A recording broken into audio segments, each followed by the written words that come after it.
Thank you, Honourable Member. The next speaker is the Honourable Deale of the EFF.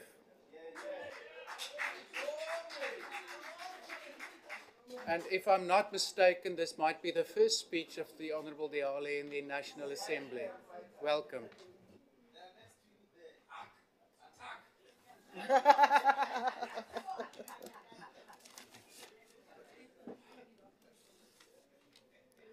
Stilo. The economic freedom fighters reject the vote 22 on correctional services led by the GNU mess. We equally reject the appointment of an active advocate for apartheid to oversee the political management of correctional centers, which by design continue to house predominantly young black population. Harena tshepo nix. Lefapha le eteletswe pele ke motho o tswang mo parting e ithapeletsang gore ANC e ba fe freedom or independence ya orani. A ka se re thusi ka sepe.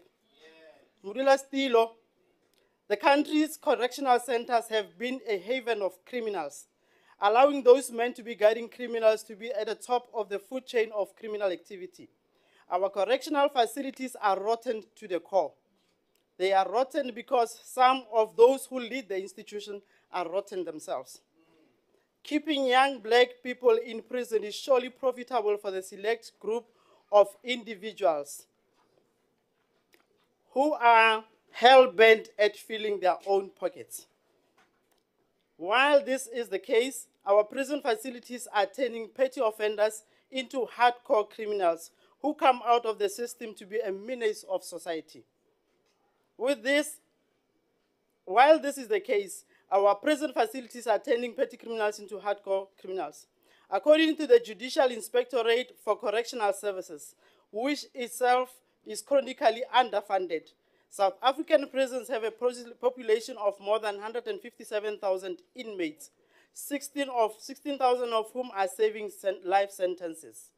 There are only 119,000 bed spaces available in our prisons at the moment, meaning that the correctional services are overcrowded by 40,000 prisoners. But 43,000 of these prison inmates are remand detainees. You ask the question, why? It costs the department 125,000 per annum to keep individual inmates in custody. Most of these inmates live in overcrowded conditions, driving them to various forms of illnesses, especially mental illnesses. Consistently, the Judicial Inspectorate for Correctional Services reports of various problems of inmates within the prison, that this leads to growing problems of mental illnesses amongst them. It is for this reason that about 40% of deaths in prison are as a result of suicide. The Department of Correctional Services is in crisis. There's absolutely no state capacity. It is failing its constitutional responsibility to be corrective, not a retributive service. The flip side of this is that thousands of young black people, most of whom are remanded for petty crimes, will have their lives changed permanently inside a very corrupt system of correctional service. This situation cannot continue any longer. And the state must commit to doing the following. There must be an inquiry done to probe the perpetual rape by male-on-male inmates, often used to weaponize our people. Too much sexual offenses are taking place within correctional services than in any other institution in our country. Do a very urgent audit on seriousness of crimes of remand detainees and release from prison all those who had committed petty crimes. Increase the funding and the mandate of the Judicial Inspectorate of Prisons beyond the current 1 billion rand increase to allow it to be thorough in its work of inspecting prisons and holding the department accountable, independently so. Build sufficient capacity to handle mental illness cases in prisons. Transform correctional services to include compulsory education and skilling for all prisoners. This will be followed by scrapping of criminal records, such as of ex-convicts who were convicted of certain schedules of offense, depending on the seriousness of the offenses. Ensure that no correctional service facility or program is run by private corporate company, as these are not interested in the well-being of our inmates or our people, but in making much money as possible. Hence, Renalebo Thabo Bester cases and his cronies. The less said of him, the better for all of us. Cancel all catering contracts and make sure that inmates themselves engage in productive work, such as agriculture, and that all other inmates be trained to cook for the prisons in which they are held. Provide incentives to inmates who engage in productive and corrective activities, and those who embark on personal improvement activities such as formal education. Provide regular medical checkups for inmates to ensure that illnesses, particularly those mental illnesses, are picked up at the early stages and inmates get given the necessary treatment for these illnesses. Root out gangsterism within the prisons by getting stricter prison warders. This must include regular rotation of prison warders between prisons to ensure that no warder gets to stay in one prison for a longer period so that they get familiar with inmates. The budget tabled does not address any meaningful way any of these challenges. Hence, we vehemently reject the budget.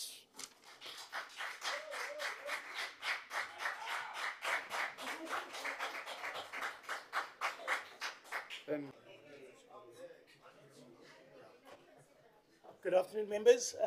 The next speaker will be from Action SA. Is anybody in the house from Action SA? Thank you very much. Honourable Leader, you may take the podium.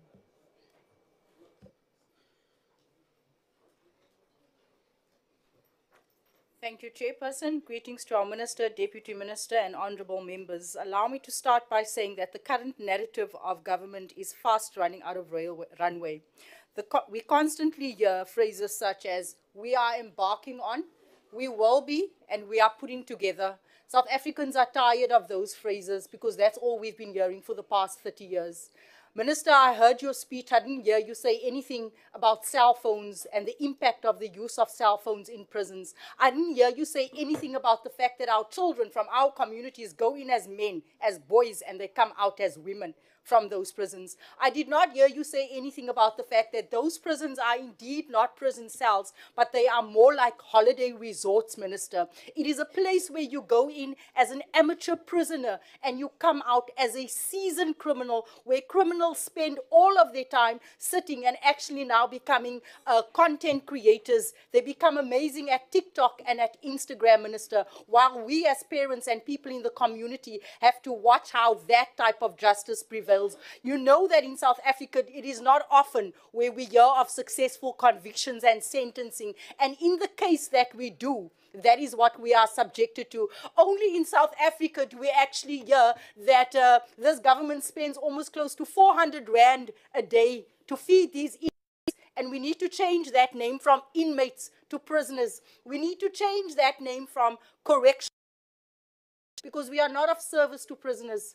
It needs to be a prison, because we cannot have a sustainable and ask ourselves, why are the prisoners being overcrowded? Because we accommodate prisoners more than what we accommodate our children in our communities.